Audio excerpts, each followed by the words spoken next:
गुरुर्विष्णुः गुरुर्देवो महेश्वरः गुरुर्साक्षात् परं ब्रह्म तस्मै श्री गुरवे नमः। अद्वैतानंद चिन्मात्र ज्योतिर्नारायणात्मकम् चकास्तु धर्मबोधाय നിത്യമവ്യാഹതാത്മനാ. എല്ലാ സജ്ജനങ്ങൾക്കും നമസ്കാരം. ശ്രീനാരായണ ധർമ്മകൃതിയാണ് നമ്മൾ അധ്യയനം ചെയ്തുകൊണ്ടിരിക്കുന്നത്. ഇപ്പൊ കഴിഞ്ഞ ഏതാനും ആഴ്ചകളായി തീർത്ഥാടനവും അതുപോലെ മറ്റ് തിരക്കുകളുമായി ബന്ധപ്പെട്ട് നമുക്ക് 2-3 ആഴ്ച ക്ലാസ് അധ്യയനം ചെയ്യാൻ സാധിച്ചില്ല. അതുകൊണ്ട് പൂർവ്വപഠിതങ്ങളായ ചില ഭാഗങ്ങളെ പുനർവിചാരം ചെയ്യുകയാണ് ഈ ഒരു ക്ലാസ്സിലൂടെ. അടുത്ത ക്ലാസ് മുതൽ ഇതിന്റെ തുടർന്നുള്ള കഴിഞ്ഞ ക്ലാസ്സിൽ നമ്മൾ മനനം ചെയ്തു വെച്ച വിഷയത്തിന്റെ ബാക്കി ചർച്ച ചെയ്യാം. ശ്രീനാരായണ സ്മൃതി അഥവാ ശ്രീനാരായണ ധർമ്മം എന്ന് പറയുന്നത് 10 അധ്യായങ്ങളിൽ നിബന്ധിച്ചിരിക്കുന്ന അതിവിശിഷ്ടമായ ഒരു കൃതിയാണ്. മഹാഗുരുവിന്റെ സ്വരൂപത്തെക്കുറിച്ച് വ്യത്യസ്തങ്ങളായ അഭിപ്രായങ്ങളും കാഴ്ചപ്പാടുകളും എല്ലാ കാലത്തും സമൂഹത്തിലുണ്ടായിരുന്നു. ഭഗവാൻ ശ്രീനാരായണ ഗുരുദേവ തൃപാദങ്ങളെ കുറിച്ച് അറിയാത്തതായിട്ട് നമ്മുടെ നാട്ടിൽ ആരും തന്നെയില്ല. പക്ഷേ ഗുരുവിന്റെ സ്വരൂപത്തെക്കുറിച്ച് വിവിധ പ്രകാരത്തിലുള്ള വീക്ഷണങ്ങൾ വിദ്വജ്ജനങ്ങൾ വെച്ച് പുലർത്തിയിരുന്നു. ചിലർ അഭിപ്രായപ്പെടുന്നു ഗുരുദേവൻ ഒരു വലിയ സാമൂഹ്യ പരിഷ്കർത്താവാണ്. ചിലർ അഭിപ്രായപ്പെടുന്നു ഗുരുദേവൻ ഒരുപാട് ഗ്രന്ഥങ്ങളെയൊക്കെ രചിച്ച ഒരു ഗ്രന്ഥകാരനാണ്. ചിലർ പറയുന്നു ഗുരുദേവൻ ഭാരതത്തിലുണ്ടായിരുന്ന അനേകായിരം സന്യാസി വര്യന്മാരിൽ ഒരാളാണ്. എന്നിങ്ങനെ ഈ രീതിയിൽ ഗുരുവിന്റെ സ്വരൂപത്തെക്കുറിച്ച് നിരവധിയായ കാഴ്ചപ്പാടുകൾ, അഭിപ്രായങ്ങൾ അന്നും ഇന്നും നമ്മൾ കേൾക്കാറുണ്ട്. വർത്തമാനകാലത്ത് ഈ ഒരു വിഷയം വളരെയധികം ചർച്ചയ്ക്ക് വിധേയമാകുന്ന ഒരു കാലഘട്ടം കൂടിയാണ്. അപ്പൊ ഇങ്ങനെ ഗുരുവിനെ കുറിച്ച്, ഗുരുവിന്റെ സ്വരൂപത്തെക്കുറിച്ച് സ്വാമി തൃപാദങ്ങൾ വിഭാവനം ചെയ്ത മഹനീയമായ ദർശനത്തെക്കുറിച്ച്, ധർമാചരണത്തെക്കുറിച്ച്, ഗുരു കേന്ദ്രീകൃതമായ ധർമാചരണം എന്താണ് എന്നതിനെ കുറിച്ചെല്ലാം വളരെ വ്യത്യസ്തമായ അഭിപ്രായങ്ങൾ കേൾക്കുന്ന സമയത്ത് ശ്രീനാരായണ ഭക്തവിശ്വാസികള് അവർ ചിലപ്പോൾ ഉള്ളൊരു ആശയക്കുഴപ്പം വരും. ഞങ്ങൾ ഏത് മാർഗത്തിലാണ് പോകേണ്ടത്? ഗുരു കേവലം ഒരു സാമൂഹ്യ പരിഷ്കർത്താവാണ്, അതുകൊണ്ട് ആ ഒരു രീതി അവലംബം ചെയ്താൽ മതിയോ? അല്ലെങ്കിൽ ഗുരു ഇങ്ങനെയാണെന്ന് ചില ആൾക്കാർ പറയുന്നു, ആ രീതിയെ പോയാൽ മതിയോ? അപ്പൊ ഇവിടെ നമുക്ക് ഗുരുവിന്റെ ദർശനത്തെക്കുറിച്ചും ഏത് പ്രകാരത്തിലാണ് ആ ദർശനത്തെ നമ്മുടെ സജീവിതത്തിൽ ആചരിക്കേണ്ടത് എന്നതിനെ കുറിച്ചുമൊക്കെ ഉള്ള വളരെ വ്യക്തമായ പ്രമാണമാണ് ശ്രീനാരായണ ധർമ്മം എന്ന ഈ കൃതി. അതുകൊണ്ട് തന്നെ ഈ കൃതി ഈ കാലഘട്ടത്തില് വളരെ ശക്തിയുക്തമായി പ്രചരിക്കേണ്ടതും, അതുപോലെ തന്നെ ഒരു പഠിതാവ് എന്ന രീതിയിൽ ഓരോ ശ്രീനാരായണ ജിജ്ഞാസു സ്വയം അധ്യയനം ചെയ്ത് മനസ്സിലാക്കേണ്ടതുമായ ഒരു സവിശേഷമായ കൃതിയാണ്.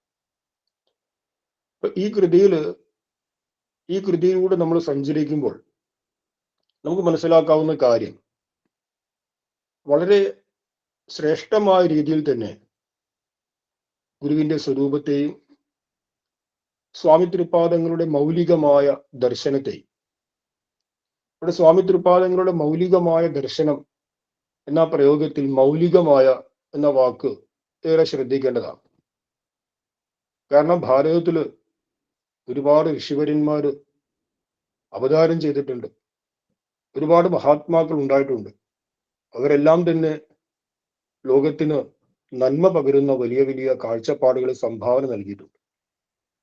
ഇപ്പൊ ഗുരുവിന്റെ ദർശനത്തിലും ഭാരതീയമായ ആധ്യാത്മികതയുടെ വലിയ ഒരു കാഴ്ചയെ നമുക്ക് കാണാൻ സാധിക്കും. ഭാരതീയമായ അദ്വൈത വേദാന്ത വീക്ഷണത്തെയും ഭാരതീയമായ ഒരു ആരാധന രീതിശാസ്ത്രത്തെയും ഗുരുവിന്റെ ദർശനത്തിലും കാണാൻ സാധിക്കും. അതുകൊണ്ട് ഗുരുദേവൻ ഭാരതത്തിൽ ഇന്നോളം തുടർന്നു വരുന്ന ഋഷി പരമ്പരയുടെ അല്ലെങ്കിൽ ഗുരുപരമ്പരയുടെ ആ ഒരു സിദ്ധാന്തത്തെ മാത്രം അനുവർത്തിച്ച ഒരു മഹാത്മാവാണ് എന്ന് ചില ആൾക്കാർ മുദ്ര കുത്താറുണ്ട്. കാരണം പരസ്പര വിവാദം ഉണ്ടാകുമ്പോൾ കുറച്ചു പേര് പറയുന്നു ഗുരുദേവൻ സനാതന ധർമ്മ വിരുദ്ധ പക്ഷത്താണെന്ന് പറയുന്നു, കുറച്ചു പേര് പറയുന്നു ഗുരുദേവൻ സനാതന ധർമ്മപക്ഷത്താണെന്ന് പറയുന്നു. ഇപ്പൊ രണ്ടുപേരും അവരുടെ വാദങ്ങളെ സമർത്ഥിക്കാൻ വേണ്ടി പല പല ഉദാഹരണങ്ങളെ പല പല ആശയങ്ങളെ മുമ്പിൽ വെക്കാറുണ്ട്. കാരണം എന്തുകൊണ്ടാണ് ഗുരുവിനെ സംബന്ധിച്ച ചർച്ചകളിൽ പലപ്പോഴും വിരുദ്ധ അഭിപ്രായങ്ങൾ വരുന്നതെന്ന് ചോദിച്ചാൽ, സ്വാമി തൃപാദങ്ങളെ കുറിച്ച് ശിവലിംഗദാസ് സ്വാമികൾ പറഞ്ഞിട്ടുണ്ട്, സർവ്വലോകാനുരൂപനാണ് ഗുരുദേവനെന്ന്. ഏതൊരു വിശ്വാസിക്കും വിശ്വാസമില്ലാത്ത ആൾക്കും ഏതൊരു മതവിശ്വാസിക്കും ഗുരുവിന്റെ ആശയത്തെ ആ വ്യക്തിയുടെ വീക്ഷണകോണിൽ നിന്ന് ആ വ്യക്തിയുടെ തലത്തിൽ നിന്ന് ഉൾക്കൊള്ളാൻ സാധിക്കും. ഒരു ഈശ്വര വിശ്വാസം ഇല്ലാത്ത ഒരു കമ്മ്യൂണിസ്റ്റ് ചിന്താഗതിക്കാരന്, ഒരു നാസ്തികന്, ഈശ്വര വിശ്വാസമുള്ള ഒരു മതവിശ്വാസിക്ക്, ഇന്ന് നമ്മൾ കാണുന്ന വിവിധ രാഷ്ട്രീയ പാർട്ടികൾപ്പെട്ട ഓരോരുത്തർക്കും അവർ വിശ്വസിക്കുന്ന ആശയത്തിൽ ഇരുന്നു കൊണ്ട് തന്നെ അവർ ഗുരുവിനെ അംഗീകരിക്കാൻ സാധിക്കും. എന്തുകൊണ്ട്? കാരണം ഗുരുവിന്റെ ദർശനത്തിന് ഒരു സാർവലൗകികതയുണ്ട്. ഏതെങ്കിലും ഒന്നിനെ മാത്രം പ്രതിനിധാനം ചെയ്യുന്ന ഒന്നല്ല ഗുരുവിന്റെ ദർശനം. മറിച്ച് സമ്പൂർണ്ണ ജഗത്തിനെയും സമസ്ത പ്രപഞ്ചത്തെയും തന്നെ ഉൾക്കൊള്ളുന്ന ഒരു ആഴം ഗുരുദർശനത്തിനുണ്ട്. അതുകൊണ്ട് ഏതൊരു വ്യക്തിക്കും, ഏതൊരു വിശ്വാസധാരയിൽ മുന്നോട്ട് പോകുന്ന ഏതൊരു വ്യക്തിക്കും ആ വ്യക്തിയുടെ തലത്തിൽ നിന്ന് ഗുരുവിനെ ഉൾക്കൊള്ളാൻ കഴിയുന്നത് കൊണ്ടാണ് പലപ്പോഴും ഈ വാദകോലാഹലം ഉണ്ടാകുന്നത്. ഇതാണ് ഗുരുവിന്റെ ദർശനം എന്നൊരു ആൾക്കാർ പറയുന്നത്. ഇങ്ങനെയല്ല, ഇങ്ങനെയാണ് ഗുരുവിന്റെ ദർശനമെന്ന് മറ്റൊരാൾക്കാർ പറയുന്നു. എന്നിരുന്നാലും ഗുരുവിന്റെ മൗലികമായ ദർശനത്തെ പലപ്പോഴും ഈ ചർച്ച ചെയ്യുന്ന എല്ലാവരും വിസ്മരിക്കുന്ന കാഴ്ച നമ്മൾ കാണാറുണ്ട്. മൗലികമായ എന്ന് പറഞ്ഞു കഴിഞ്ഞാൽ ഇപ്പൊ നമ്മൾ തന്നെ ഒരു വിഷയത്തെക്കുറിച്ച് 10 പേര് പരസ്പരം ചർച്ച ചെയ്യുമ്പോൾ ആ 10 പേരും ചർച്ച ചെയ്യുന്നത് ഒരേ വിഷയത്തെക്കുറിച്ചാണെങ്കിലും ആ 10 പേർക്കും അവരുടേതായ ഒരു മൗലികമായ കാഴ്ചപ്പാട് ആ വിഷയത്തെക്കുറിച്ചുണ്ടാകും. 10 പേരും ചർച്ച ചെയ്യുന്നത് ഒരേ വിഷയമാണ്.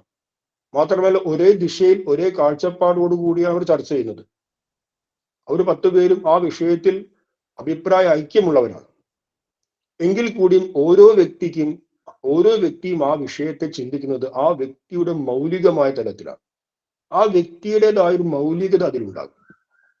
അതുപോലെ തന്നെ സ്വാമി തൃപാദങ്ങൾ അദ്വൈത ദർശനം എന്ന ഉപനിഷത് ദർശനത്തെ കേവലം ഒരു പണ്ഡിത സദസ്സുകളിൽ മാത്രം ഒതുങ്ങി നിന്നൊരു ചിന്താ പദ്ധതിയെയും ഒരു ജനതയുടെ ഉയർച്ചയ്ക്ക് വേണ്ടി അതിനൊരു ജീവിത ദർശനമാക്കി മാറ്റിയിട്ടുണ്ട്. ഇപ്പൊ ഗുരുദേവൻ അദ്വൈതമാണ് സ്വീകരിച്ചത്.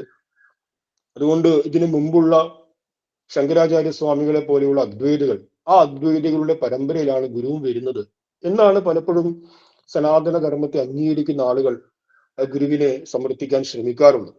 ഗുരുവിന്റെ സിദ്ധാന്തം അദ്വൈതമാണല്ലോ. അദ്വൈതമാണ് ഗുരുദേവൻ അവിടുത്തെ മൂല സിദ്ധാന്തമായിട്ട് ഉദ്ഘോഷിച്ചത്. സർവം ഹി സച്ചിദാനന്ദം നേഹനാനാസ്തി കിഞ്ചന. ഇവിടെ എല്ലാം തന്നെ ഒരേ ഒരു ഈശ്വര സത്തയാണ്. ആ ഈശ്വര സത്തയുടെ പ്രകടിത രൂപങ്ങളാണ് ഈ കാണുന്ന എല്ലാം തന്നെ എന്ന് പറയുന്നു. അതുകൊണ്ട് ഗുരുദേവന്റെ കാഴ്ചപ്പാട് അദ്വൈതമാണ്. ആ അദ്വൈതം തന്നെയാണ് ഭാരതത്തിൽ മുമ്പും ഉണ്ടായിട്ടുള്ളത്. അതുകൊണ്ട് ഗുരു ഭാരതീയ ഋഷി പരമ്പരയുടെ സന്യാസി പരമ്പരയുടെ ഭാഗമാണെന്ന് സമർത്ഥിക്കാൻ ശ്രമിക്കുന്നു. അപ്പൊ കേവലം ഒരു സന്യാസി പരമ്പരയുടെ ഭാഗമായിരുന്നുകൊണ്ട് അല്ലെങ്കിൽ അദ്വൈതം എന്ന് പറയുന്ന വേദപ്രോക്തമായ ഒരു ദർശനത്തെ മാത്രം സ്വീകരിച്ചത് കൊണ്ട് ഗുരു അതിന്റെ മാത്രം വക്താവാണ് എന്ന് നമ്മൾ പറയുന്നത് ഉചിതമല്ല. കാരണം എന്താണ്? ഗുരുവിൻ്റെതായ മൗലികതയെ വിസ്മരിക്കുകയാണ്. പൂർവർഷികളായ ആചാര്യന്മാർ ചെയ്തതിനെ അതേപോലെ തന്നെ അനുവർത്തിക്കുക മാത്രമാണ് ഗുരു എന്ന് പറയുമ്പോൾ ഗുരുവിന് തനതായ ഒരു ആദർശം ഉണ്ടായിരുന്നില്ല, ഗുരുവിന് തനതായ ഒരു കാഴ്ചപ്പാട് ഉണ്ടായിരുന്നില്ല എന്ന് സ്ഥാപിക്കലായിരിക്കും അതുവഴി ഉണ്ടാകുക. അതുകൊണ്ട് ഗുരുവിന്റെ മൗലികമായ മീൻസ് ഗുരുവിന്റെ തനതായ ദർശനത്തെ, തനതായ കാഴ്ചപ്പാടിനെ വളരെ ഭംഗിയായിട്ട് മനസ്സിലാക്കാൻ നമുക്ക് ഈ ഗ്രന്ഥം കൊണ്ട് സാധിക്കും. ഇതിലെ 2-ാമത്തെ അധ്യായത്തിൽ ഗുരുവിന്റെ സമന്വയ ദർശനമാണ്, 2-ാമത്തെ അധ്യായത്തിൽ അവതരിപ്പിച്ച സമന്വയ ദർശനമാണ് വാസ്തവത്തിൽ ഗുരുവിന്റെ മൗലികമായ ദർശനം, മൗലികമായ കാഴ്ചപ്പാട്. അത് ഇതിനു മുമ്പോ ഇതിനു ശേഷമോ മറ്റൊരു ആചാര്യന്മാരും മറ്റൊരു മഹാത്മാക്കളും മറ്റൊരു ചിന്തകന്മാരും ലോകത്തിന് കൊടുക്കാത്ത ഒരു കാഴ്ചപ്പാടാണ് ഈ സമന്വയ പദ്ധതി. ആ സമന്വയ പദ്ധതിയെ നമ്മൾ വിശദമായിട്ട് ചർച്ച ചെയ്തിട്ടുണ്ടായിരുന്നു. അപ്പൊ ഈ ഗ്രന്ഥം ആരംഭിക്കുന്നത് തന്നെ ഒരു ഗുരു ശിഷ്യ സംവാദ രൂപത്തിലാണ്. ശിഷ്യന്മാര് ഗുരുവിനെ കാണുന്നു, ഗുരുവിന്റെ കൂടെ ദീർഘനാൾ താമസിക്കുന്നു, അവരുടെ മനസ്സിൽ ഉദിച്ച പ്രശ്നങ്ങൾ, ചോദ്യങ്ങളെ ഗുരുവിന്റെ സമക്ഷം വെക്കുന്നു, സ്വാമി തിരുപ്പാദങ്ങൾ അതിന് ഉത്തരം കൊടുക്കുന്നു എന്നൊരു ശൈലിയിലൂടെയാണ് ഈ ഗ്രന്ഥം സമാരംഭിക്കുന്നത്. അപ്പൊ നമ്മൾ ചിന്തിച്ചാൽ നമുക്ക് അറിയാൻ കഴിയും, നമ്മുടെ ജീവിതത്തിൽ ഒരുപാട് മാറ്റങ്ങൾ ഉണ്ടായിട്ടുണ്ട്, ഒരുപാട് വഴിത്തിരിവുകൾ സംഭവിച്ചിട്ടുണ്ട്. അത് എല്ലാവരുടെ ജീവിതത്തിൽ അവർക്ക് അനുഭവപ്പെടാൻ കഴിയുന്ന ഒരു കാര്യമാണ്. നമ്മൾ ഇങ്ങനെ സഞ്ചരിക്കുമ്പോൾ യാദൃശ്ചികമായിട്ട് നമുക്ക് ഒരു വഴിത്തിരിവ് സംഭവിക്കാം. ആ വഴിത്തിരിവിലൂടെ നമുക്കൊരു ശ്രേഷ്ഠമായ ഗതിയും ഉണ്ടാകും. ഇത് സ്വയം നമ്മുടെ ജീവിതത്തിൽ എല്ലാവരും അനുഭവം ചെയ്ത കാര്യമാണ്. ആ വഴിത്തിരിവ് എന്തുമാകാം. അതൊരു ഭൗതികമായ പുരോഗതിയാകാം, വിദ്യാഭ്യാസപരമായ ഒരു പുരോഗതിയാകാം, ഒരു ആധ്യാത്മികമായ മുന്നേറ്റമാകാം. പക്ഷെ അതൊരു വഴിത്തിരിവാണ്.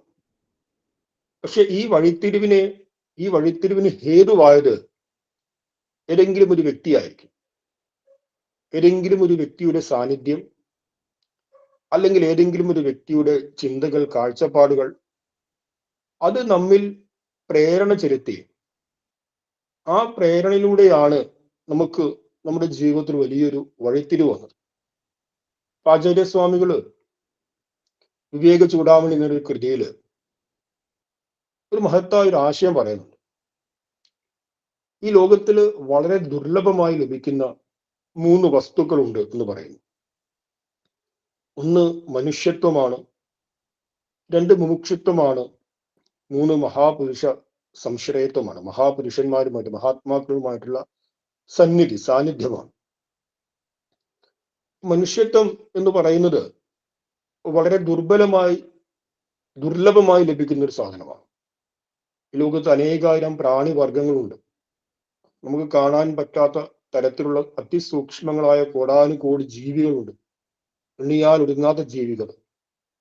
ഈ ഭൂമിക്ക് അപ്പുറം മറ്റ് ഗ്രഹങ്ങളിൽ ഉണ്ടോ ഇല്ലയോ എന്നറിയില്ല. പക്ഷെ എങ്കിലും എണ്ണിയാൽ ഒടുങ്ങാത്ത ജീവിവർഗങ്ങൾ, പശുപക്ഷികള്, ആ കൂട്ടത്തിൽ മനുഷ്യനുമുണ്ട്. മനുഷ്യൻ തന്റെ ഇന്റലക്ച്വൽ പവർ കൊണ്ട് ഈ ലോകത്ത് ആധിപത്യം സ്ഥാപിച്ചുവെങ്കിലും മനുഷ്യേതരങ്ങളായ എണ്ണത്തിൽ കൂടുതലുള്ള ലക്ഷക്കണക്കിന് ജീവിവർഗങ്ങളുണ്ട്. അപ്പൊ ഇങ്ങനെയുള്ള എല്ലാ ജീവിവർഗങ്ങളിലും വെച്ച് മനുഷ്യന് എന്താണ് ഒരു ശ്രേഷ്ഠത വന്നത്? ഇപ്പൊ സ്വാമി തിരുപ്പാദങ്ങൾ അത് മുന്നോട്ട് പറയുന്നുണ്ട്. ചരാണാം മാനവാ ശ്രേഷ്ഠ വിശേഷജ്ഞാന യോഗത, 2-ാം അധ്യായത്തിൽ പറഞ്ഞ കാര്യമാണ്, നമ്മൾ പഠിച്ചതാണ്. എല്ലാ ജീവജാലങ്ങളിലും മനുഷ്യനാണ് ഏറ്റവും ശ്രേഷ്ഠം. എന്തുകൊണ്ട്? മനുഷ്യന് വിശേഷമായ ജ്ഞാനമുണ്ട് എന്ന് അവിടെ പഠിച്ചു. അപ്പൊ ഇങ്ങനെയുള്ള ഒരു മനുഷ്യത്വം, ഒരു മനുഷ്യജന്മം ലഭിക്കുക എന്ന് പറഞ്ഞാൽ പ്രാപഞ്ചിക വീക്ഷണത്തിൽ അത് വളരെ ദുർലഭമാണ്. കാരണം ഒരു കാര്യത്തെ കണ്ട് അതിന്റെ പുറകിലുള്ള കാരണത്തെ അനുസന്ധാനം ചെയ്ത് ജീവിതത്തിന്റെ ആത്യന്തികമായ ലക്ഷ്യത്തിലേക്ക് ഉയരാനുള്ള ശേഷി കേവലം മനുഷ്യന് മാത്രമാണുള്ളത്. നമ്മൾ ദർശനമാല അധ്യയനം ചെയ്യുന്ന വേളയിൽ ദർശനമാലയുടെ ആദ്യത്തെ അധ്യായത്തിൽ ദർശനത്തിന്റെ വിവിധ പടവുകളെ കുറിച്ച് പറഞ്ഞിരുന്നു. അതിൽ ഉപയോഗിതാവാദം എന്ന പ്രാഥമികമായ പടിയിൽ ഈ ലോകത്തിലെ എല്ലാ ജീവജാലങ്ങളും മനുഷ്യൻ ഉൾപ്പെടെ ഉണ്ട്. എന്നാൽ അതിനെയും അതിക്രമിച്ചുകൊണ്ട് പരിസ്ഥിതിവാദ ദർശനത്തിലേക്കും കർമ്മവാദ ദർശനത്തിലേക്കും ഈശ്വരവാദ ദർശനത്തിലേക്കും സ്വരൂപ അനുസന്ധാനത്തിലേക്കും ഉയർന്ന് ദർശനത്തിന്റെ ഏറ്റവും ഉയർന്ന തലത്തിൽ എത്തിച്ചേർന്ന് ജീവിത ലക്ഷ്യം സാക്ഷാത്കരിക്കുവാൻ മനുഷ്യന് മാത്രമേ സാധിക്കൂ. എന്തുകൊണ്ട് മനുഷ്യന് മാത്രം സാധിക്കുന്നു എന്ന് പറയുന്നു? ബാക്കി ഒരു ജീവിക്കും പ്രത്യക്ഷമായിരിക്കുന്ന ഒന്നിനെ കണ്ട് അതിന്റെ പുറകിൽ അപരോക്ഷമായിരിക്കുന്ന കാരണത്തെ അനുസന്ധാനം ചെയ്യാൻ ആർക്കും തന്നെ കഴിവില്ല. നമ്മൾ എപ്പോഴും പറയുന്ന ഉദാഹരണമാണ്, ഒരു മഴ പെയ്യുമ്പോൾ ഒരു മൃഗത്തിന് ആ മഴയെ കൊള്ളാൻ അല്ലെങ്കിൽ ആ മഴയെ നോക്കി നിൽക്കാനേ കഴിയുള്ളൂ. എന്തുകൊണ്ടാണ് ഈ മഴ പെയ്തത് എന്ന് ചിന്തിക്കാനുള്ള വിശേഷ ബുദ്ധി ആ മൃഗത്തിനില്ല. പക്ഷെ മനുഷ്യൻ ചിന്തിക്കും, എന്തുകൊണ്ടാണ് ഈ മഴ പെയ്തത്, എന്തുകൊണ്ടാണ് ഇങ്ങനെ സംഭവിച്ചത്, ഇതിന്റെ കാരണം എന്താണ്. ഇപ്പൊ കാര്യകാരണത്തെ അനുസന്ധാനം ചെയ്യാനുള്ള വിശേഷ ബുദ്ധിയോടൊത്ത ഒരു മനുഷ്യ ജന്മം ലഭിക്കുക എന്ന് പറഞ്ഞു കഴിഞ്ഞാൽ അത് വളരെ ദുർലഭമായ കാര്യമാണ്. ദൈവാനുഗ്രഹ ഹേതുകം എന്ന് ആചാര്യസ്വാമികൾ പറയും. ഈശ്വരന്റെ അനുഗ്രഹമാണ്. അപ്പൊ അത്രയും സവിശേഷമാർന്ന ഈശ്വരീയമായ അനുഗ്രഹത്തോടു കൂടി കിട്ടിയ ജന്മം കേവലം മൃഗത്തിന് സമാനമായ ഒരു ജീവിതം ജീവിച്ച് പാഴാക്കി കഴിഞ്ഞാൽ ആ വ്യക്തി ലോകത്തിൽ ഏറ്റവും വലിയൊരു മണ്ടനായിട്ട്, ഒരു ബുദ്ധിഹീനായിട്ട് നമുക്ക് വിലയിരുത്താം. എന്തുകൊണ്ടാണ്? കാരണം നമുക്ക് ഒരുപാട് ധനത്തെ സമ്പാദിക്കാവുന്ന, ജീവിതത്തിൽ കഷ്ടപ്പാടും ബുദ്ധിമുട്ടുമുള്ള ഒരു വ്യക്തിക്ക് ഒരുപാട് ധനത്തെ സമ്പാദിക്കാവുന്ന ഒരു ജോലി കിട്ടി. 4 ദിവസം ആ വ്യക്തി ജോലി ചെയ്തു. 5-ാം ദിവസം ആ ജോലി രാജിവെച്ച് തിരികെ വീട്ടിലേക്ക് വന്നു. അപ്പൊ ആ വ്യക്തിക്ക് നോക്കും, ഉയർന്ന ഒരു പദവി കിട്ടിയിട്ടും അതിനെ അനുഭവത്തിലേക്ക് കൊണ്ടുവരാൻ സാധിച്ചില്ല. അപ്പൊ കഴിഞ്ഞൊരു ദിവസം നമ്മുടെ ആശ്രമത്തിൽ ഒരു കാരണവർ വന്നു. ഒരു വയസ്സായ ഒരു അച്ഛൻ വന്നു. അച്ഛൻ വന്ന് വലിയ സങ്കടം പറഞ്ഞു. വളരെ ദാരിദ്ര്യം പിടിച്ച ഒരു പശ്ചാത്തലം. ആ അച്ഛന്റെ മകന് SC/ST വകുപ്പിൽ ഒരു ജോലി കിട്ടി. നല്ല ഉയർന്ന ശമ്പളത്തോടു കൂടി, ഗവൺമെന്റ് ജോലിയാണ്. പക്ഷെ 4 ദിവസം പോയി, പിന്നെ പുള്ളിക്കാരൻ അതിന് മാറി നിന്നു. ഇപ്പൊ ജോലി പൂർണ്ണമായിട്ട് നഷ്ടപ്പെട്ടു. അത് വലിയൊരു വിചിത്രമായ കാര്യമാണ്. ഒരു ചെറിയൊരു ജോലിക്ക് വേണ്ടി, അതും ഒരു ഗവൺമെന്റ് ജോലിക്ക് വേണ്ടി ഇന്ന് എത്രമാത്രം കഷ്ടപ്പെടുന്ന യുവാക്കൾ. ആ സമയത്ത് ഒരാൾക്കൊരു ജോലി കിട്ടി, ആ ജോലി അദ്ദേഹം കളഞ്ഞു. അപ്പൊ നോക്കൂ, നമുക്കൊരു ഉയർന്ന പദവി കിട്ടി, ആ പദവിയുടെ മൂല്യം അറിയാതെ നാം അതിനെ ഉപേക്ഷിക്കുകയാണെങ്കിലോ, എത്ര വലിയ, നമ്മൾ തന്നെ പറയും, അയ്യോ ഇത്രയും വലിയൊരു അവസരം കിട്ടിയിട്ട്, ഇത്രയും വലിയ ചാൻസ് കിട്ടിയിട്ട് നീ ആയിട്ട് അത് കളയുമോ എന്ന് നമ്മൾ നമ്മുടെ വ്യവഹാര ജീവിതത്തിൽ ചോദിക്കാറുണ്ട്. അപ്പൊ അങ്ങനെയാണെങ്കിൽ ഈ ലോകത്തിലെ ഏറ്റവും ശ്രേഷ്ഠമായ പദവികളിൽ ഒന്നാണ് മനുഷ്യജന്മം. മനുഷ്യജന്മം അതിന് ഏതെങ്കിലും വർണ്ണപരമായ മഹത്വമല്ല, മറിച്ച് ഈ കാര്യകാരണ ബുദ്ധിയോടുകൂടി സത്യത്തെ സാക്ഷാത്കരിക്കാൻ സാധിക്കുന്നത് കേവലം മനുഷ്യന് മാത്രമാണ്. ആ മനുഷ്യജന്മം ദുർലഭമാണ്, മനുഷ്യത്വം ദുർലഭമാണ് എന്ന് ആചാര്യസ്വാമികൾ പറയുക. ആ മനുഷ്യജന്മം നമുക്ക് കിട്ടിയിട്ട് നാം ആ മനുഷ്യജന്മം കൊണ്ട് നേടേണ്ടതായ പ്രയോജനത്തെ നേടാൻ ശ്രമിച്ചിട്ടില്ലെങ്കിൽ, നമുക്ക് ആ പ്രയോജനം നമുക്ക് നേടുവാൻ കഴിഞ്ഞില്ലായിരിക്കാം ഈ ജന്മം. പക്ഷെ അത് നേടാൻ വേണ്ടിയുള്ള പ്രയത്നം പോലും ചെയ്യാതെ കേവലം എങ്ങനെയാണോ മൃഗങ്ങൾ ജീവിക്കുന്നത്, ആഹാര നിദ്ര ഭയമൈഥുനം, ആഹാരം കഴിക്കുക, ഉറങ്ങുക, മൈഥുനം ചെയ്യുക, ഇതിൽ മാത്രമാണ് നമ്മുടെ ജീവിതമെങ്കിൽ ആ വ്യക്തിയെ നമുക്ക് മനുഷ്യനെന്ന് പറയാൻ സാധിക്കില്ല. അപ്പം മനുഷ്യത്വം ലഭിക്കുക എന്ന് പറഞ്ഞാൽ അതീവ ദുർലഭമാണ്. അപ്പൊ മനുഷ്യത്വം നമുക്ക് ലഭിച്ചു, എന്തോ സൗഭാഗ്യം കൊണ്ട്, പൂർവ്വജന്മ സുഹൃതമായി, ഈശ്വരന്റെ അനുഗ്രഹം കൊണ്ട് മനുഷ്യത്വം ലഭിച്ചു. മനുഷ്യനായിട്ട് പിറവിയെടുത്തു. മനുഷ്യനായിട്ട് പിറവിയെടുത്തു കഴിഞ്ഞാൽ കേവലം മനുഷ്യനായിട്ട് പിറവിയെടുത്തത് കൊണ്ട് മാത്രം സാർത്ഥകമാകുന്നില്ല, മറിച്ച് മുമുക്ഷുത്വവും വേണമെന്ന് പറയും.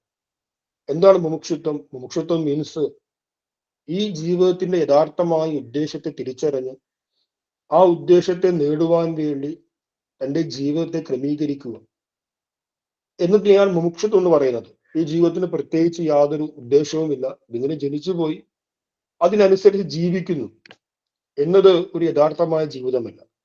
അപ്പൊ മനുഷ്യനായി ജനിക്കുകയും വേണം. ആ മനുഷ്യനായി ജനിച്ചതിന്റെ കൂടെ നമുക്ക് ആത്യന്തികമായ സത്യത്തെ പ്രാപിക്കുവാനുള്ള ഒരു ഇച്ഛ, നമ്മുടെ എല്ലാ പരിമിതികളെയും മറികടന്ന് ഒരു അപരിമിതമായ അവസ്ഥയിലേക്ക്, യാതൊരു പ്രകാരത്തിലുമുള്ള ദുഃഖ ദുരിതങ്ങൾ ഇല്ലാത്തൊരവസ്ഥയിലേക്ക് ഉയരാനുള്ള ഒരു ഇച്ഛ ഉണ്ടാകുക എന്നത് കൂടി ശ്രേഷ്ഠമാണ്. ആ ഇച്ഛയുടെ പേരാണ് മുമുക്ഷുത്വം. ഇപ്പൊ നമ്മൾ എല്ലാവരും തന്നെ ഗുരുവിന്റെ കൃതികൾ അനുസന്ധാനം ചെയ്യുന്നു, മനനം ചെയ്യുന്നു, ഈ ഒരു മാർഗത്തിൽ പോകുന്നു. ഇപ്പൊ ഞാൻ രാവിലെ വന്ന സമയത്ത് വളരെ കണ്ണിന് കുളിർമയേകുന്ന കാഴ്ച കണ്ടു. എല്ലാവരും ഹോമം ചെയ്യുന്നു. ആ ഹോമം ചെയ്ത് ഭഗവാന്റെ മന്ത്രങ്ങൾ ഉച്ചരിക്കുന്നു. ഇതെല്ലാം തന്നെ എന്തിന്റെ ദൃഷ്ടാന്തങ്ങളാണ്? നമ്മുടെ ഉള്ളിൽ മുമുക്ഷുത്വം ജന്മം കൊണ്ടു എന്നതിന്റെ ദൃഷ്ടാന്തമാണ്. ആ ഒരു മുമുക്ഷുത്വം ഇല്ലായിരുന്നെങ്കിൽ ഒരിക്കൽ പോലും നമ്മൾ ഗുരുവിന്റെ മാർഗത്തിലേക്കോ ഈശ്വരീയമായ ഒരു മാർഗത്തിലേക്ക് നമ്മൾ കാലെടുത്ത് വെക്കില്ലായിരുന്നു. ആരെങ്കിലും ഏതെങ്കിലും പ്രകാരത്തിൽ നമ്മുടെ ധർമ്മവുമായി യജ്ഞവുമായിട്ട് എന്തെങ്കിലും പ്രകാരത്തിൽ സഹകരിക്കുന്നുണ്ടെങ്കിൽ സ്വൽപ്പം അപ്യസ്യ ധർമ്മസ്യ ത്രായതേ മഹതോ ഭയാത് എന്ന് പറയും.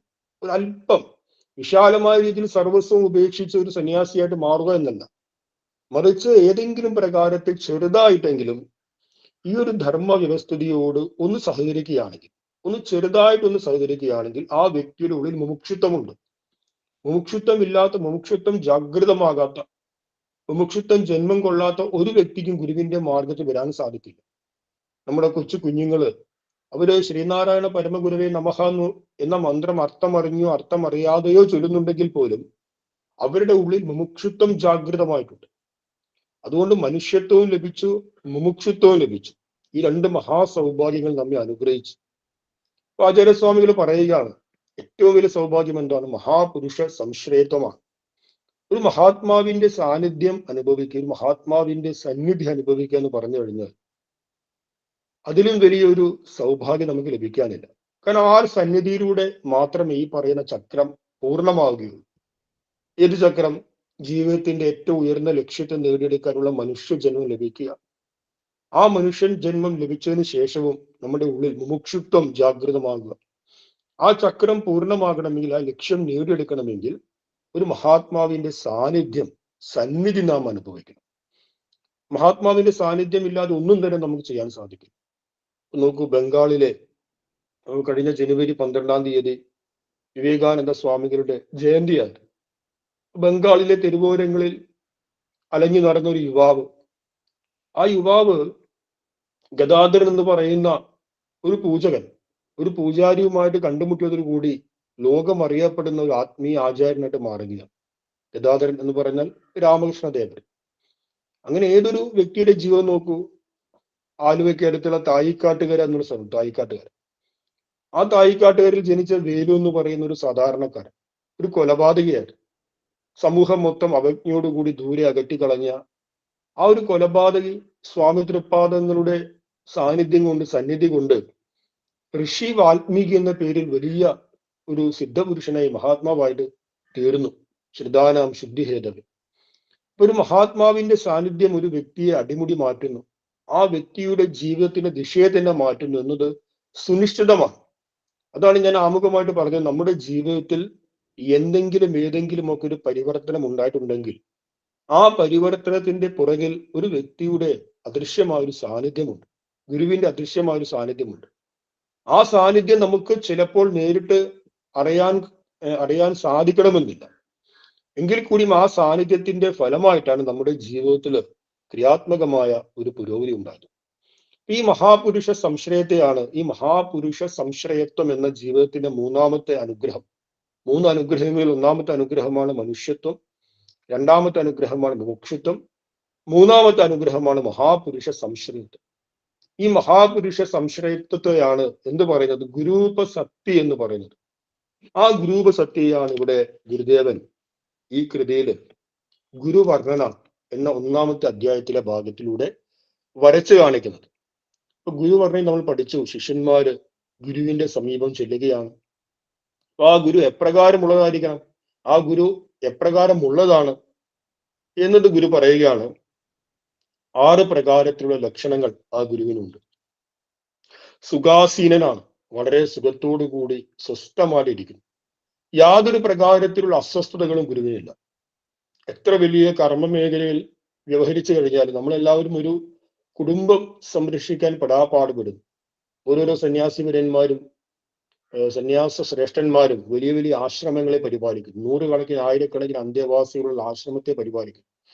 ഈ ലോകത്ത് വലിയ വ്യവഹാരങ്ങൾ ചെയ്താൽ പോലും, ഇപ്പൊ നോക്കൂ, ഇന്ന് മകരസംക്രാന്തി ദിനം കഴിഞ്ഞ ദിവസം തൊട്ട് ലോകത്തിലെ തന്നെ ഏറ്റവും വലിയ തീർത്ഥാടക സംഗമമായ കുംഭമേള നടക്കുകയാണ് പ്രയാഗ്രാജ്. കോടിക്കണക്കിന് ആളുകൾ പങ്കെടുക്കുന്ന കുംഭമേള. ഇത് സർക്കാരാണ് ഇതിന്റെ സംവിധാനങ്ങളൊക്കെ ഒരുക്കുന്നതെങ്കിൽ കൂടിയും ആ സംഘടിപ്പിക്കുന്നത് അഖാഡകളാണ്. അഖാഡ എന്ന് പറഞ്ഞാൽ സന്യാസി കൂട്ടായ്മയാണ്. സർവസ്വം ത്യാഗം ചെയ്ത, സർവസ്വം ഉപേക്ഷിച്ച സന്യാസി വര്യന്മാരാണ് ലോകത്തിലെ ഏറ്റവും വലിയ ഒളിമ്പിക്സ് ഗെയിമിനെ പോലും, അതിന്റെ മാനേജ്മെന്റ് സിസ്റ്റത്തെ പോലും മറികടക്കുന്ന രീതിയിൽ ഇത്ര വലിയ ജനസഞ്ചയത്തെ സംഘടിപ്പിച്ച് വ്യവഹാരം ചെയ്യുന്നു. അത്ര വലിയ വ്യവഹാര ബാഹുല്യത്തിൽ ഏർപ്പെട്ടാൽ പോലും ആ വ്യക്തിയുടെ മനസ്സിൽ യാതൊരു അസ്വസ്ഥതയും ടെൻഷനുമില്ല, ശാന്തമാണ്. അതുകൊണ്ട് ഗുരുദേവൻ സുഖാസീനനാണ്, എപ്പോഴും സ്വസ്ഥമായിട്ടിരിക്കുന്ന ആളാണ്. അടുത്ത ധർമ്മത്തിന്റെ മർമ്മത്തെ അറിഞ്ഞ ആളാണ്. നീതി വൈജ്ഞാനികനാണ്. സർവതന്ത്ര സ്വതന്ത്രനാണ്. എല്ലാ പ്രകാരത്തിലുമുള്ള ബന്ധനങ്ങളിൽ നിന്ന് പരിപൂർണമായും സ്വാതന്ത്ര്യം നേടിയവനാണ്.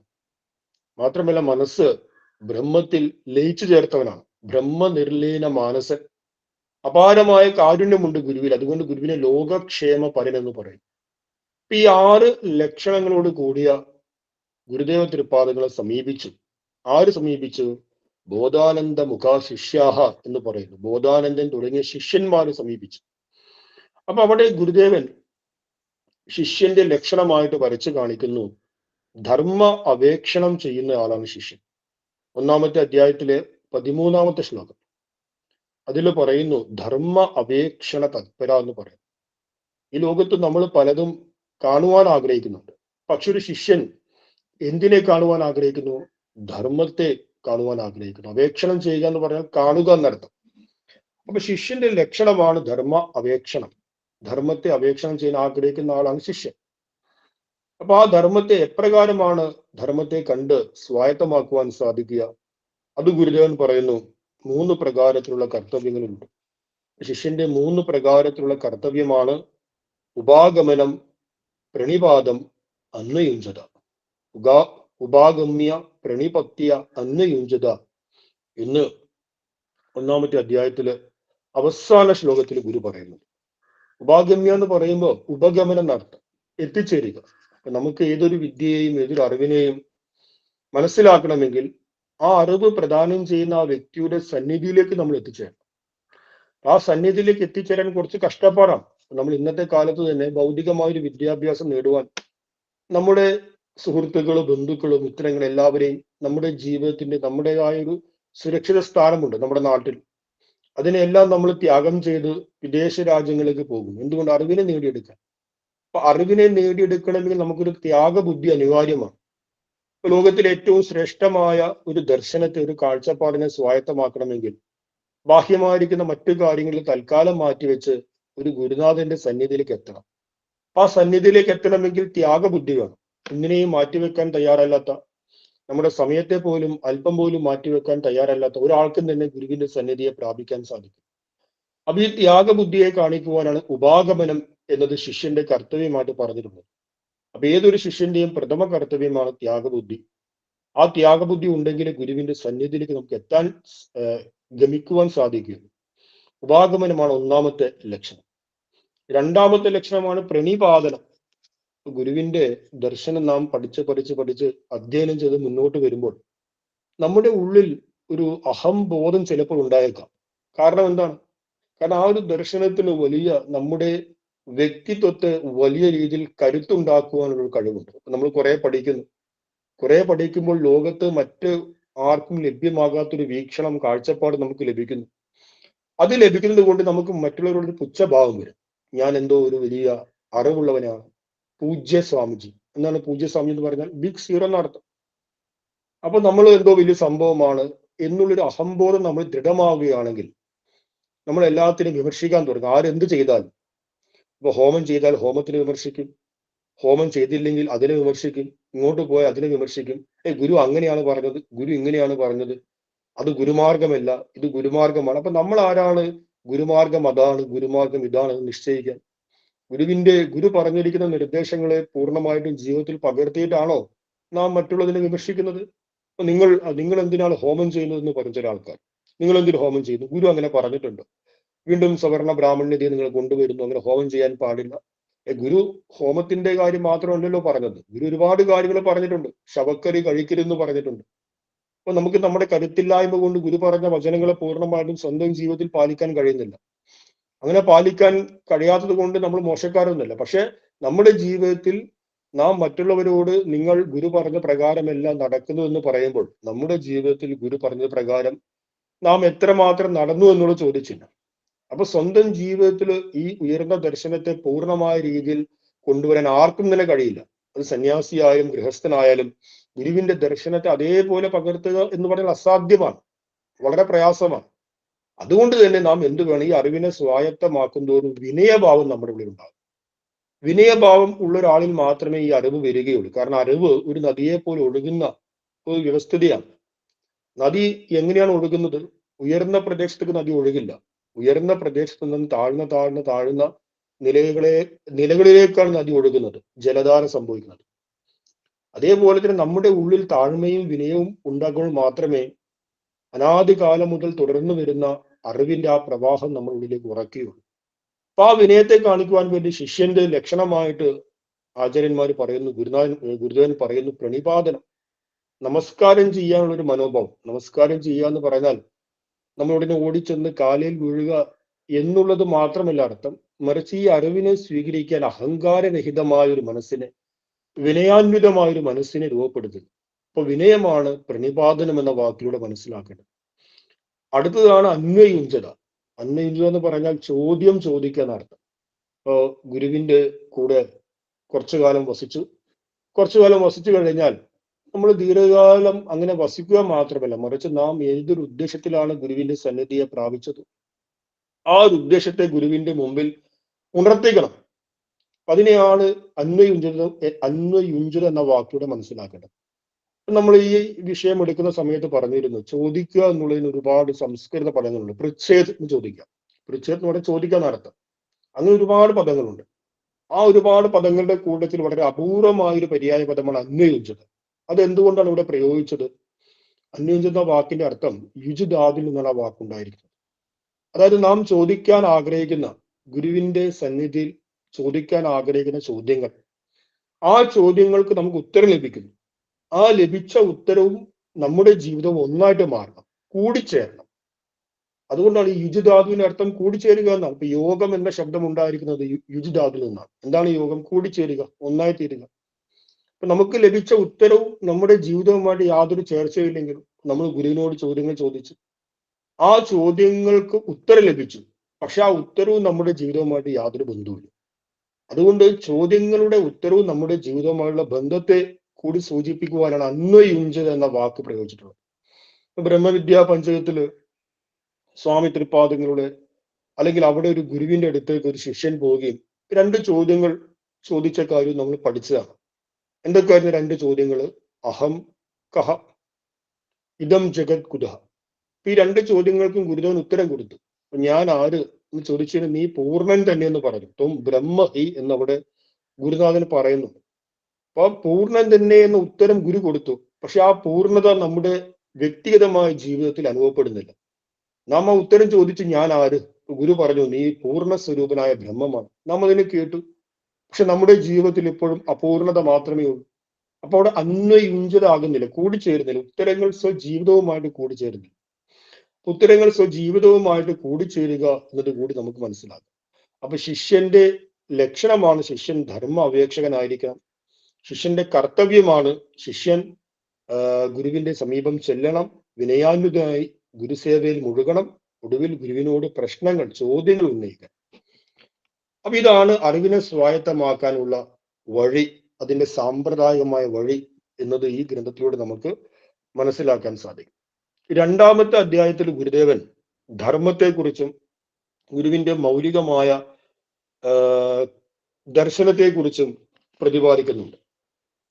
അപ്പൊ ധർമ്മം എന്ന് പറഞ്ഞാൽ ഈ കൃതിയിൽ നമ്മൾ പഠിക്കുകയുണ്ടായി, എല്ലാ പ്രകാരത്തിലുള്ള വിരുദ്ധ ഭാവങ്ങളെയും കൂട്ടിച്ചേർക്കുന്ന ഒന്നിനെയാണ് ധർമ്മം എന്ന് പറയുന്നത് എന്ന് പറഞ്ഞു.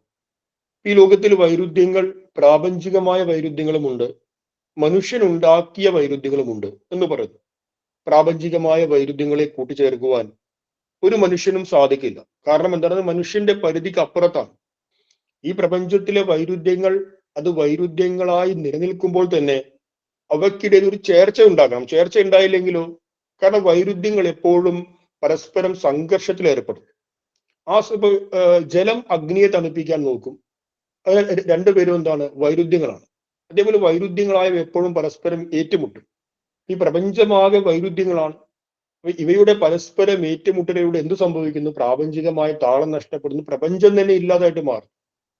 അപ്പൊ പ്രപഞ്ചത്തിൽ കാണപ്പെടുന്ന അനേകായിരം ഈ വൈരുദ്ധ്യങ്ങളെ കൂട്ടിച്ചേർക്കുന്നത്, സമന്വയം ചെയ്യുന്നത് അതെന്താണ്? അത് ധർമ്മമാണ്, പ്രാപഞ്ചികമായ ഈശ്വരീയ നിയമമാണ്. അപ്പൊ ഈ പ്രാപഞ്ചികമായ ഈശ്വരീയ നിയമത്തെയാണ് എന്തു പറയുന്നത്? ധർമ്മം എന്ന് പറയുന്നത് എന്ന് മനസ്സിലാക്കാം. ധർമ്മത്തിന്റെ ഏറ്റവും ഉയർന്ന ദാർശനികമായ ഒരു അർത്ഥമാണ് പ്രാപഞ്ചികമായ ഒരു ഈശ്വര നിയമം. ഈ ജഗത്തിൽ എല്ലായിടത്തും അനുസ്യൂതമായിട്ട് ദൈവം കുടികൊള്ളുന്നുണ്ട്. ഈശ്വരൻ എല്ലായിടത്തും ഉണ്ട്. ധർമ്മ ഏവ പരം ദൈവം എന്ന് ഗുരു പറഞ്ഞിട്ടുണ്ട്. അപ്പോ ദൈവം എന്നുള്ള വാക്കിന്റെ ഒരർത്ഥം ദ്യോവിൽ ഭവിച്ചതെന്നാണ്. ദ്യോവ് എന്ന് പറഞ്ഞാൽ നമ്മുടെ എല്ലാവരുടെയും മനസ്സിന്റെ ഏറ്റവും സൂക്ഷ്മമായ തലം. സർവ്വചരാചരങ്ങളുടെയും സർവ്വപ്രാണികളുടെയും മനസ്സിന്റെ സൂക്ഷ്മമായ തലത്തെയാണ് ദ്യോവ് അഥവാ ചിദാകാശം എന്ന് പറയുന്നത്. അപ്പൊ സർവത്ര സർവ്വവ്യാപിയായിട്ട് ഈശ്വരൻ അനുസ്യൂതം തുടരുന്നുണ്ട്. ആ ഈശ്വരൻ എല്ലാറ്റിലും നിറഞ്ഞു നിൽക്കുന്നത് കാരണം എന്ത് സംഭവിക്കുന്നു? എല്ലാ വൈരുദ്ധ്യങ്ങളെയും കൂട്ടിച്ചേർക്കുവാൻ ഈശ്വരന് സാധിക്കുന്നു. അപ്പൊ എല്ലാ വൈരുദ്ധ്യങ്ങളെയും കൂട്ടിച്ചേർക്കുന്ന ഈശ്വരൻ തന്നെയാണ് ധർമ്മം എന്ന വാക്കിലൂടെ മനസ്സിലാക്കേണ്ടത്. ഇനി മനുഷ്യ ജീവിതത്തിൽ ഒരുപാട് വൈരുദ്ധ്യങ്ങളെ കാണാം. മനുഷ്യ ജീവിതത്തിലെ വൈരുദ്ധ്യങ്ങൾ എന്തൊക്കെയാണ് എന്നത് നമ്മൾ പഠിച്ചതാണ്. ജാതി, മത, വർഗ, വർണ്ണ, ദേശകാല, ദേശ വ്യത്യാസങ്ങളൊക്കെ മനുഷ്യൻ ഉണ്ടാക്കിയതാണ്. ഈ ഭൂമിയിൽ ഭൂമി മാത്രമേ ഉള്ളൂ. ഇത് ഇന്ന ദേശം ഇന്ന ദേശം ഇന്ന ദേശം എന്ന് പറഞ്ഞ് അതിന് വിഭജനങ്ങൾ കൊണ്ടുവന്നത് മനുഷ്യനാണ്, ഒരു ഈശ്വരനുമല്ല. ഈശ്വരൻ വന്നിട്ട് അവിടെ ഇന്ന ആൾക്ക് താമസിക്കാനുള്ള ദേശം, അല്ലെങ്കിൽ അത് ആഫ്രിക്ക, ഇത് പഞ്ചാബ് എന്ന് പറഞ്ഞ് ഈശ്വരൻ ഒരു വിഭജനവും നടത്തിയിട്ടില്ല. ഈ പ്രപഞ്ചത്തിന്റെ നിയമക്രമം അങ്ങനെ ഭൂമിയിൽ വന്ന് ഒരു വിഭജനവും നടത്തിയിട്ടില്ല. ഇത് എന്റെ ദേശം, ഇത് നിന്റെ ദേശം എന്ന് പറഞ്ഞ് വിഭജനം നടത്തിയ മനുഷ്യരാണ്. ആ മനുഷ്യരുണ്ടാക്കിയ ഒരു വൈരുദ്ധ്യമാണ് ദേശപരമായ വൈരുദ്ധ്യം. ഇനി മനുഷ്യര് മതപരമായ വൈരുദ്ധ്യം ഉണ്ടാക്കി, മനുഷ്യര് ജാതിപരമായ വൈരുദ്ധ്യം ഉണ്ടാക്കി, ഭാഷാപരമായ വൈരുദ്ധ്യം ഉണ്ടാക്കി. അങ്ങനെ മനുഷ്യരുണ്ടാക്കിയ വൈരുദ്ധ്യത്തെ ഏതെങ്കിലും ഒരു അഭൗമ ശക്തി, ഒരു ഈശ്വരൻ വന്ന് മാറ്റിത്തരും എന്ന് പറയാൻ സാധിക്കില്ല. മറിച്ച് അതിനെ മനുഷ്യൻ തന്നെയാണ് മാറ്റിയെടുക്കേണ്ടത്. മനുഷ്യനുണ്ടാക്കിയ വൈരുദ്ധ്യങ്ങളെ എപ്രകാരം സമന്വയം ചെയ്യാം എന്നതിന് അതിമനോഹരമായ ഈശ്വരീയമായ ഒരു ദർശനം സ്വാമി തിരുപ്പാദങ്ങൾ അവതരിപ്പിച്ചു. ആ ദർശനത്തിന്റെ പേര് ഏകജാതി ദർശനം, ഏക മത ദർശനം, ഏക ദൈവ ദർശനം എന്നാണ്. അത് നമ്മൾ 2-ാം അധ്യായത്തിൽ സവിസ്തരം പഠിച്ചു. ഈ ലോകത്ത് എല്ലാ മനുഷ്യരെയും ഒറ്റ നൂലിൽ കെട്ടുവാൻ എന്തെങ്കിലും ഒരു മാനദണ്ഡമുണ്ട്. ഈ ലോകത്തെ എല്ലാ മനുഷ്യരും വെളുത്തവരാണെന്ന് പറഞ്ഞാൽ അത് ശരിയാവില്ല. ഈ ലോകത്ത് എല്ലാ മനുഷ്യരും കറുത്തവരാണെന്ന് പറഞ്ഞാൽ അതും ശരിയാവില്ല. ഈ ലോകത്ത് എല്ലാ മനുഷ്യരും മഞ്ഞ നിറമാണെന്ന് പറഞ്ഞാൽ അതും ശരിയാവില്ല. അങ്ങനെ ജൈവികമായ ഒരു മാനദണ്ഡം കൊണ്ട് നമുക്ക് എല്ലാ മനുഷ്യരെയും ഒരൊറ്റ ജാതിയിൽ പെടുത്താൻ കഴിയില്ല. ജൈവികമായ ഏത് മാനദണ്ഡം പ്രയോഗിച്ചു എല്ലാ മനുഷ്യരിലും ഭേദമുണ്ട്. ഇനി ആത്മീയമായ ചില മാനദണ്ഡങ്ങൾ ഉപയോഗിച്ച് നോക്കൂ എല്ലാ മനുഷ്യരെയും ഒന്നാക്കി തീർക്കാൻ. ഈ ലോകത്തെ എല്ലാ മനുഷ്യരും ഇസ്ലാം മത വിശ്വാസികളാണ്, അങ്ങനെയല്ല. ഈ ലോകത്തെ എല്ലാ മനുഷ്യരും ഹിന്ദുമത വിശ്വാസികളാണ്, അങ്ങനെയല്ല. ഈ ലോകത്തെ എല്ലാ മനുഷ്യരും ഈഴവരാണ്, നായരാണ്, നമ്പൂതിരിയാണ്, അങ്ങനെയല്ല. അപ്പൊ ആത്മീയമായ തലത്തിലും ഗോത്രീയമായ തലത്തിലും നമുക്ക് ഈ ലോകത്തെ എല്ലാ മനുഷ്യരെയും നമുക്ക് ഒറ്റ മാനദണ്ഡത്തിൽ, ഒന്നിൽ ഒരു ജാതിയിൽ ചേർക്കാൻ കഴിയില്ല. പിന്നെ ഏതൊരു മാനദണ്ഡം ഉപയോഗിച്ചാണ് ഒരു ജാതിയിൽ ചേർക്കുക? എല്ലാ മനുഷ്യരും ഒരു ജാതിയാണെന്ന് പറയുക. അപ്പൊ അതും ഗുരുദേവൻ പറഞ്ഞു, എല്ലാ മനുഷ്യരും ഒരു ജാതിയാണെന്ന് പറയുന്നത് മനുഷ്യത്വം എന്ന് പറയുന്ന ഒരൊറ്റ മാനദണ്ഡം ഉപയോഗിച്ചാണ്. മനുഷ്യത്വം എന്ന് പറഞ്ഞാൽ മനുഷ്യൻ ഒരു ജീവി വർഗമാണ്.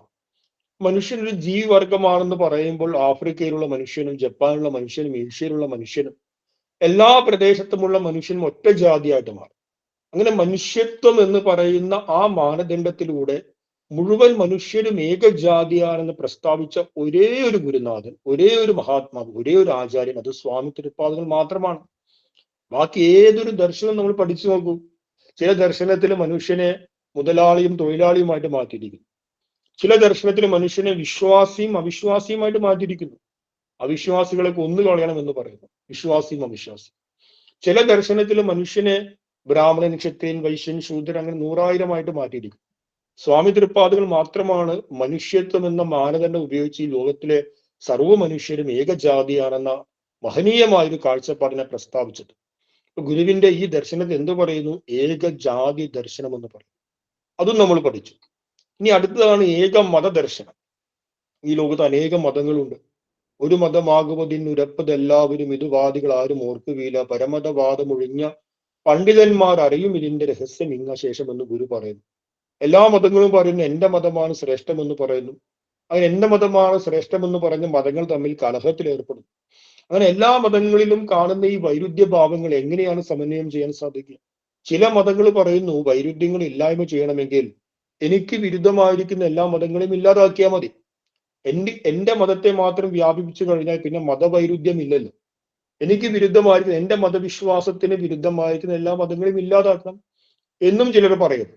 പക്ഷെ സ്വാമി തിരുപ്പാദങ്ങൾ പറയുകയാണ് എല്ലാ മതങ്ങളും നിലനിൽക്കെ തന്നെ, എല്ലാ മതങ്ങളുടെ വൈരുദ്ധ്യങ്ങളും നിലനിൽക്കെ തന്നെ നമുക്ക് അവയെ കൂട്ടിച്ചേർക്കാനും കഴിയും. എങ്ങനെ കൂട്ടിച്ചേർക്കാനും കഴിയും? ഗുരുവിന്റെ മത ദർശനത്തെ കുറിച്ച് നമ്മൾ പഠിക്കുകയുണ്ടായി. ഗുരുവിന്റെ മതദർശനത്തിന്റെ ഏറ്റവും സംക്ഷിപ്തമായ രൂപം ഇത്രയേ ഉള്ളൂ. എല്ലാ മതങ്ങൾക്കും 2 വശങ്ങളുണ്ട്. ബാഹ്യമായ വശം, ആഭ്യന്തരമായ വശം. ആഭ്യന്തരമായ വശമെന്ന് പറഞ്ഞാൽ മതത്തിന്റെ ദർശനമാണ്, ഉൾക്കാഴ്ചയാണ്. ബാഹ്യമായ വശം മതത്തിന്റെ റിച്വൽസ് ആണ്, ആചാര അനുഷ്ഠാനങ്ങളാണ്. ഏതൊരു മതവിശ്വാസിയും അവന്റെ മത ആചാര അനുഷ്ഠാനങ്ങളെ ശുദ്ധമായ രീതിയിൽ അനുഷ്ഠിച്ചു കഴിഞ്ഞാൽ, പരന് ദ്രോഹം ചെയ്യുന്ന രീതിയിലല്ല, ശുദ്ധമായ രീതിയിൽ അന്ധകരണ ശുദ്ധി എന്നുള്ള ലക്ഷ്യത്തെ മുൻനിർത്തി ആചാര അനുഷ്ഠാനത്തെ അനുഷ്ഠിച്ചു കഴിഞ്ഞാൽ ക്രമേണ അവന്റെ മനസ്സ് ശുദ്ധമാകും. അവന്റെ മനസ്സ് ശുദ്ധമായി കഴിഞ്ഞാൽ നമ്മുടെ എല്ലാവരുടെയും മനസ്സിന്റെ ഉള്ളിൽ ദ്യോവിൽ കുടികൊള്ളുന്ന ഈശ്വരീയ പ്രകാശം, ആ ഈശ്വരീയ പ്രകാശം പ്രകടമാകുന്നു, അഭിവ്യക്തമാകുന്നു.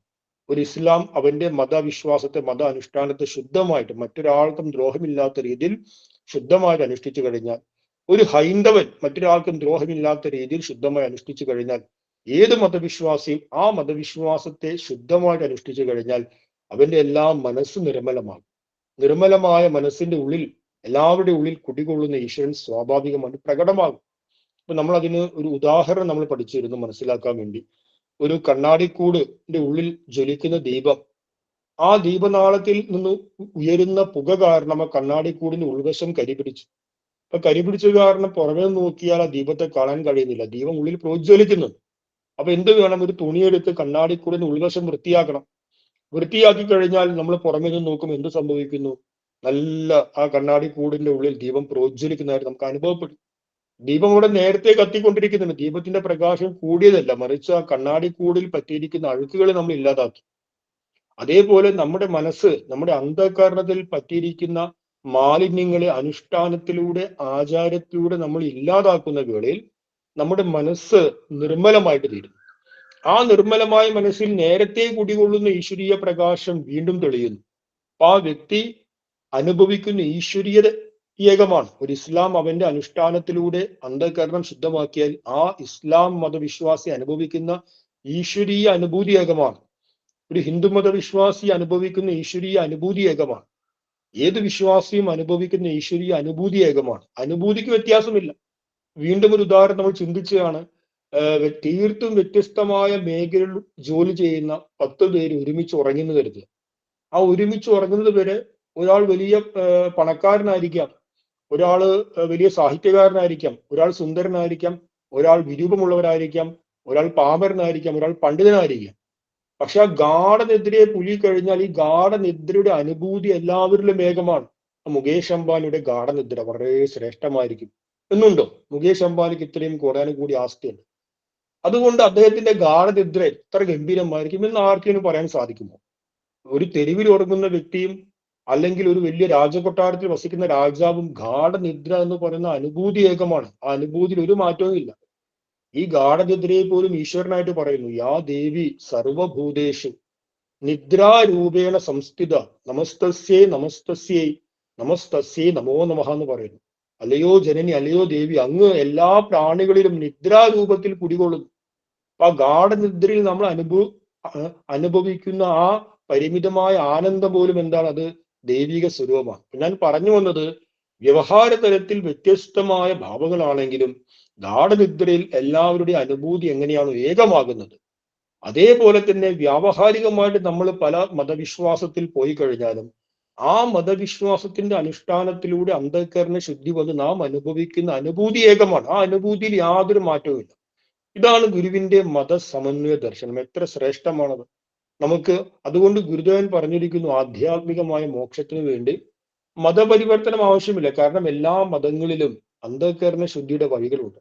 ആ അന്ധകരണ ശുദ്ധിയിലൂടെ ഏതൊരു മതവിശ്വാസിക്കും ഈശ്വരീയ അനുഭൂതിയിലേക്ക് എത്താൻ സാധിക്കും. ഇതിനെയാണ് ഗുരുവിന്റെ മതസമന്വയ ദർശനം എന്ന് പറയുന്നത്. അടുത്തത് ഗുരുവിന്റെ ദൈവദർശനമാണ്. ആ ദൈവദർശനത്തെ കുറിച്ച് നമ്മൾ വിസ്തരിച്ച് പഠിക്കുകയുണ്ട്. അപ്പൊ ഇത്രയും കാര്യങ്ങളാണ് 2-ാം അധ്യായത്തിൽ പറഞ്ഞിട്ടുള്ളത്. ഇനി അടുത്ത അധ്യായത്തിലേക്ക് വരുന്ന സമയത്ത് ഈ പറഞ്ഞിരിക്കുന്ന ധർമ്മദർശനത്തെ, ഈ പറഞ്ഞിരിക്കുന്ന മത അല്ലെങ്കിൽ ജാതി മത ദൈവദർശനത്തെ, ആ ദൈവദർശനത്തെ എപ്രകാരമാണ് സജീവിതത്തിൽ ആചരിക്കേണ്ടത് എന്നതിന്റെ വിധിവിധാനങ്ങളാണ് അടുത്ത അധ്യായങ്ങൾ മുതൽ പറഞ്ഞിട്ടുള്ളത്. ആദ്യത്തെ 2 അധ്യായങ്ങളിൽ ഗുരുവിന്റെ ആ വലിയ മൗലികമായ ദർശനത്തെ അവതരിപ്പിച്ചു. അതിനെ തുടർന്ന് ആ ദർശനത്തെ ഉൾക്കൊണ്ടുകൊണ്ട് നമുക്ക് എങ്ങനെയാണ് ഒരു ധാർമ്മികനായ ശ്രീനാരായണീയനാകാൻ കഴിയും എന്നതിന്റെ വിധികൾ സ്വാമി തിരുപ്പാദങ്ങൾ പറഞ്ഞിട്ടുണ്ട്. പഞ്ചശുദ്ധി, അതേപോലെ തന്നെ പഞ്ചധർമ്മങ്ങള്, അതിനെ തുടർന്ന് മുന്നോട്ട് വരുന്ന പഞ്ചമഹായജ്ഞങ്ങൾ, ഈ 4-ാം അധ്യായത്തിൽ നമ്മൾ വിചാരം ആരംഭിച്ച പ്രസൂതി ധർമ്മങ്ങൾ, ഇതെല്ലാം ധർമാചരണത്തിന്റെ വിധിവിധാനങ്ങളാണ്. അതൊക്കെ നമുക്ക് അടുത്ത ക്ലാസ് മുതൽ കഴിഞ്ഞ ക്ലാസ്സിന്റെ തുടർച്ചയെ ചിന്തിക്കാം. ഇപ്പോൾ ഇത്രയും ഒരു ആമുഖമായിട്ട് പറഞ്ഞത് അടുത്ത ക്ലാസ്സിലേക്കുള്ള ഒരു പൂർവാപര ബന്ധം കിട്ടാൻ വേണ്ടിയിട്ടാണ്. അപ്പൊ ഇത്രയും പറഞ്ഞുകൊണ്ട് ഉപസംഹരിക്കുകയാണ്. ഓം തത്സത്ത്. ശ്രീനാരായണ ഗുരു അർപ്പണമസ്തു.